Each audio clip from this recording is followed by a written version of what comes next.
Catus, Maximus here. This is another brand that I've actually heard about, but I think this is the first time I've owned one of their products. This is a SouthWire inductive voltage checker, rated for 100 volts up to 1,000. I believe it's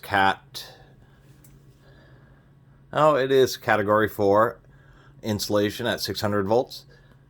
Pretty interesting. I kind of like the idea of having a little flashlight in there. This is not my most powerful flashlight, but it's okay. It's a little, if it's really dark where you're at least it allows you to see where you're trying to poke the probe around. Otherwise, it's an always on unit. What I mean by that, here he goes, it's always running. So the battery, it will use up the batteries quicker because it's always essentially idling. But what is kind of nice about it is you don't have to remember to turn it on or off, and there is something to be said about that. Of course, it has like a little probe to try to put into the socket, but that never really works for me. Always seems to work better along the wire. If anybody wonders why on 3 wires it's periodic, is because of the twist of the wire as the ground wire goes across. When the ground is on top, or I should say when the hot is on top, is where it's going to pick it up, and then as it twists around, then it loses its ability to detect. So this isn't the most sensitive, but it's okay. It does use AAA batteries instead of, pop this open. There's our little flashlight. Couple AAA batteries, so at least that's easy to replace. I don't like the ones, there are a few of them like a Gardner Bender's that actually use button cells, which I really don't like. And I should mention that this little tip probe, if it's going to fit into a socket, it should actually fit into a socket, because as we can see, I can't get it to trigger at all by actually putting this into the end. And that's one of the places you would use it, is actually in a light socket, or excuse me, a receptacle.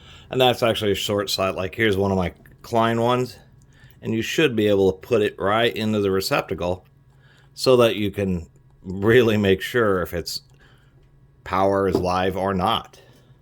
And that's not a fluke. Here we have a fluke Volt Alert 2 AC. Same deal. They're designed so you can actually stick them into the socket. So SouthWire did screw up by making that too thick.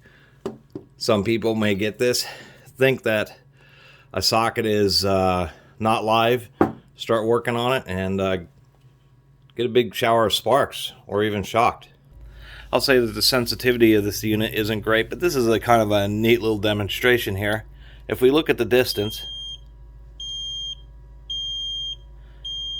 and then this wire,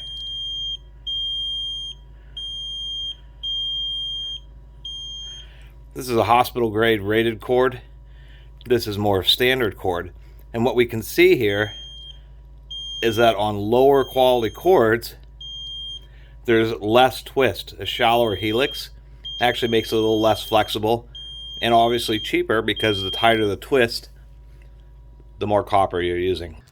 So anyway, that's my review of this SouthWire 4D110N.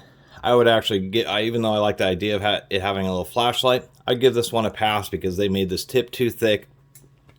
Can't put it in the receptacles, which means, and that's a big portion of what people use these for. That's a big oversight, and so I would recommend giving this a pass and getting some other unit. These things are like $5 or $10. They're a dime a dozen. They're sold everywhere, every hardware store and home improvement store, and etc. So kind of a shame SouthWire missed the bus on that point, quite literally. Anyway, really appreciate everybody who's been watching and subscribing, and if you haven't subscribed, please do. Till next time, Catus Maximus out.